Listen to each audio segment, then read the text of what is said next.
Hello guys, Cecil Pearson Jr. coming at you here from the road. I know that this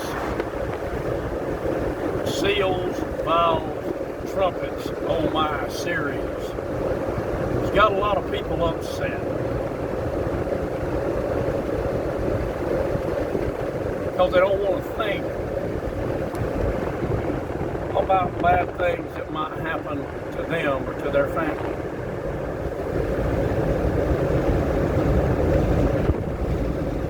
It is going to be hard. There's going to be terrible things that you'll have to see. But I'd be a ragged preacher if I didn't tell y'all what's coming. It wouldn't be no good. I'd be just as bad as everybody else. All the other preachers out there that lie to you tell you that you ain't gonna have to face it. I've lost friends over this series. Friends that have been with me for a long time.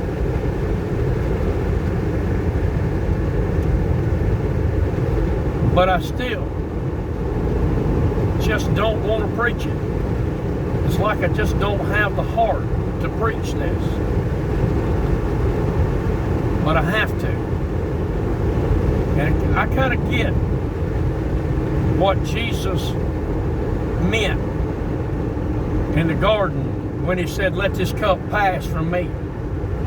But nevertheless, not my will, thy will be done." I kind of understand what he means.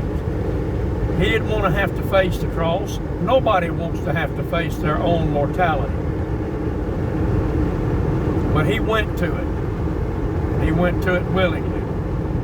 And because of that sacrifice, we're able to escape some of the horrors that are going to take place in the tribulation. But we've got to remember who we are, where we came from, what God delivered us from, why we're on the path that we're on, and why we're seeing all the bad stuff in the world that's taking place. We've got Chinese troops massed on our northern border in Canada. They've got the country under lockdown. We've got Chinese troops massed on the border in Mexico. We've got Chinese airplanes, 20 fighters, 2 electrical warfare planes, a submarine, anti-submarine warfare plane, first strike planes, and bombers flying all over one of our allies down there. I think it's Taiwan. Taiwan or Hong Kong, I can't remember which right now. We got Russian ships performing exercises off the coast of Hawaii. Volcanoes blowing up like a frog on a hot plate. Earthquakes hitting. Droughts hitting. A heat wave that said it's going to probably kill at least 150, if not 200 people. A virus that's killing folk. And a government that don't want to do anything except race bait and divide a nation. Jesus warned us about all this. He told us it was coming. And he told us when it was coming to not let our heart be troubled. That means stand on your faith. It means believe and trust in God. I know it's hard to hear, folks. I don't want to hear it, much less preach it. But I don't have a choice because I obey my Father. And if you want to obey Him, you've got to know what's coming.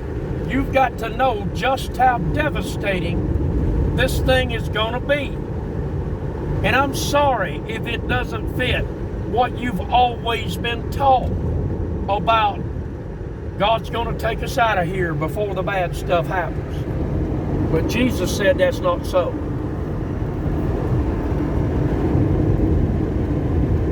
I'm sorry you don't like it. But why on earth would you come onto my channel stating how much you don't like it, when all you've got to do is hit that little X button up there in the top corner and not watch it if you don't want to hear it? Come back when Uncle Fluffy's back.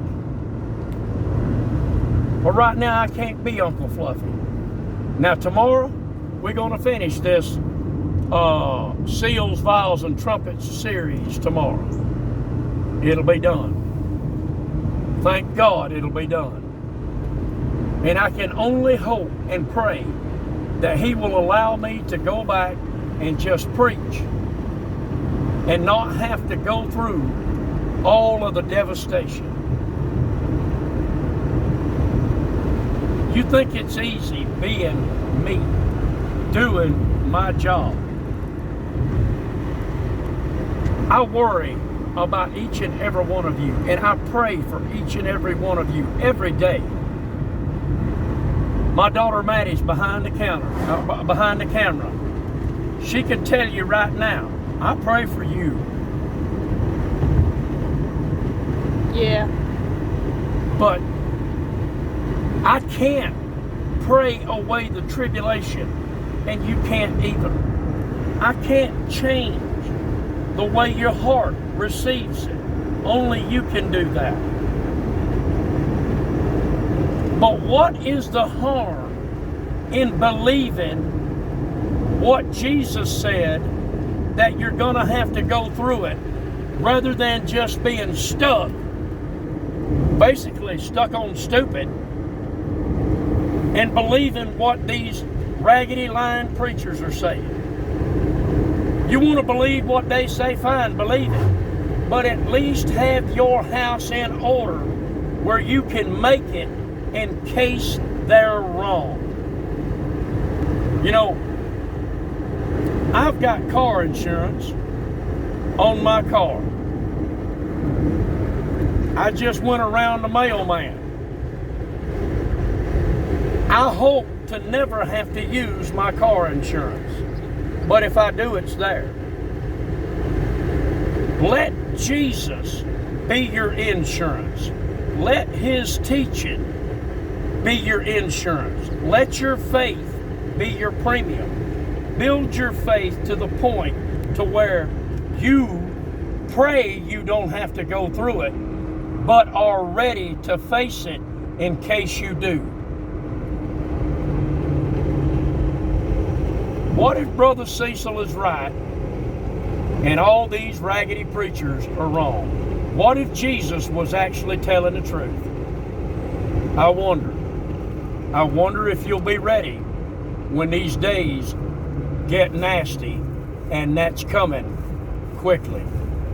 Guys, I love you. Not nearly as much as God, but I love you. And I'll see y'all in the morning. Bye now.